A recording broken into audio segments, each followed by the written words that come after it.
ನೋಡಿ ಫ್ರೆಂಡ್ಸ್, ನಮ್ಮ ತೋಟದ ಹಲಸಿನ ಹಣ್ಣು ಈಗ ನೋಡಿ ತಿನ್ನಕ್ಕೆ ಚಂದ. ಈಗ ತೆಗಿಯೋದು, ಬಾಯಿಗೆ ಹಾಕೋದೆ, ಇಷ್ಟೇನೆ. ಆದರೆ ಇದನ್ನ ಬಿಡಿಸಿ ತೆಗಿಬೇಕಾದ್ರೆ ಕೈ ಎಷ್ಟು ಮೇಣ ಆಯ್ತಂದ್ರೆ ತೆಂಗಿನ ಎಣ್ಣೆ ಎಲ್ಲ ಹಾಕಿ ಉಜ್ಜಿ ತೆಗ್ದಿರೋದು ಮೇಣನೆಲ್ಲ. ಬಟ್ ತುಂಬ ಸಿಹಿ ಉಂಟು. ಎಲ್ಲರೂ ಹಲಸಿನ ಹಣ್ಣು ಕಡುಬು, ಕಜ್ಜಾಯ, ಹಲವು ತಿಂಡಿ ಮಾಡ್ತಾರೆ. ಜೊತೆಗೆ ಇದರಲ್ಲಿ ವೈನ್ ಕೂಡ ಮಾಡಬಹುದು. ಆದರೆ ನಾನು ಹಲಸಿನ ಹಣ್ಣು ಹೇಗಿದೆ ಹಾಗೆ ಹಣ್ಣನ್ನೇ ತಿನ್ನಕ್ಕೆ ಇಷ್ಟಪಡ್ತೀನಿ. ಅದಕ್ಕೆ ಒಂದಷ್ಟು ಸಕ್ಕರೆ, ತುಪ್ಪ, ಬೆಲ್ಲ ಹಾಕಿದರೆ ಏನಿರುತ್ತೆ ಹೇಳಿ? ನಮಗೆ ಪ್ರಕೃತಿಯಲ್ಲಿ ಸಿಗೋದನ್ನು ನಾವು ಹೇಗುಂಟು ಹಾಗೇ ತಿನ್ನಬೇಕು. ಆಗ ನಮಗೆ ಇದರಲ್ಲಿರುವ ಏನು ಮೆಡಿಸನ್ ಐಟಮ್ ಇದೆ, ನಮಗೆ ಒಳ್ಳೆಯ ಥಿಂಗ್ಸ್ ಏನಿದೆ ಅದೆಲ್ಲ ಸಿಗ್ತದೆ. ಇತ್ತೀಚೆಗೆ ನಾವು ಏನು ಮಾಡಿಬಿಟ್ಟಿದ್ದೀವಿ ಅಂದರೆ, ಒಂದು ವಸ್ತು ಸಿಕ್ಕಿದ್ರೆ ಅದಕ್ಕೆ ಒಂದಷ್ಟು ಬೆಲ್ಲನೋ, ಸಕ್ಕರೆನೋ, ತುಪ್ಪನೋ, ಇನ್ನೇನೇನೋ ಕ್ರೀಮ್ ಗೀಮ್ ಅದು ಇದು ಹಾಕಿ ಇನ್ನೊಂದು ಥರದ ತಿಂಡಿ ಮಾಡೋದು. ಏನು ಸುಖ ಅದನ್ನ ಹಾಗೆ ಮಾಡಿ ತಿಂದು. ಅದರ ನಿಜವಾದ ಒಂದು ಇದು ಹೋಗಿರುತ್ತೆ, ಏನು ಮೆಡಿಸನ್ ಐಟಮ್ ಹೋಗಿರುತ್ತೆ. ನಾವು ಈ ಥರ ಎಲ್ಲ ಹಾಕಿ ಸಿಗುವಂಥ ಒಳ್ಳೆಯ ಬೆನಿಫಿಟ್ಸ್ ನಮಗೆ ಸಿಗೋದೇ ಇಲ್ಲ.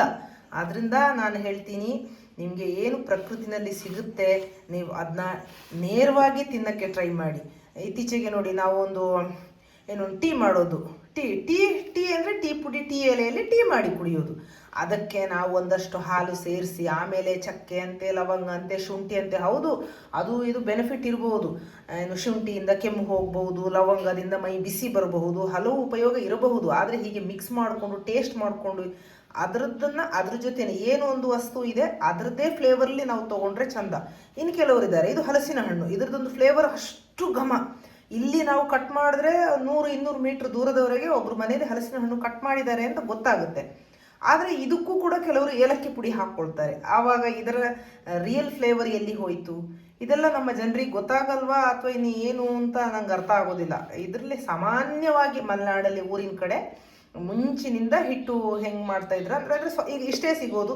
ಒಂದು 10 ಜನ ಇರ್ತಾರೆ, ಎಲ್ಲರೂ ತಿನ್ನಬೇಕು ಅಂದರೆ ಅಕ್ಕಿ ಹಿಟ್ಟನ್ನು ಬಳಸಿಬಿಟ್ಟು ನಾವು ಕೂಕಲೆ ಪುಟ್ಟು ಅಂತ ಹೇಳ್ತೀವಿ. ಕೂಕಲೆ ಹಿಟ್ಟು, ಕೊಡವ ಭಾಷೆಯಲ್ಲಿ ಕೂಕಲೆ ಪುಟ್ಟು ಅಂತ ಹೇಳ್ತಾರೆ, ಕನ್ನಡದಲ್ಲಿ ಕೂಕಲೆ ಹಿಟ್ಟು ಅಂತ ಹೇಳ್ತೀವಿ. ಅದೊಂದು ಮಾಡ್ತಾಯಿದ್ರು ಎಲ್ಲರಿಗೋಸ್ಕರ ತಿನ್ನೋಕ್ಕೆ, ಹೆಚ್ಚು ಜನರಿಗೆ ಬರಬೇಕು ಅಂತ. ಅದಕ್ಕೆ ತೆಂಗಿನಕಾಯಿ, ಬೆಲ್ಲ, ಚಿಕ್ಕ ಅಕ್ಕಿ ತರಿಯನ್ನೆಲ್ಲ ಮಿಕ್ಸ್ ಮಾಡಿ ತುಂಬ ಚಂದ ರಾತ್ರಿ ಅದನ್ನು ಇಡ್ಲಿ ಮಾಡುವ ದೊಡ್ಡ ದೊಡ್ಡ ಪಾತ್ರೆ ಇರ್ತದಲ್ಲ ಅದರಲ್ಲಿ ರಾತ್ರಿ ಬೇಯಿಸಿ ಬೆಳಗ್ಗೆ ನಾವು ಗದ್ದೆಗೆ, ತೋಟಕ್ಕೆ, ಕೆಲಸಕ್ಕೆ ಹೋಗುವಾಗ 1-2 ಹಿಟ್ಟು, 1 ಕಪ್ಪು ಕಾಫಿ ಎಲ್ಲ ಮಾಡಿ ಕೊಡ್ತಾ ಇದ್ರು. ಈಗ ಹಾಗೆ ಇಲ್ಲ.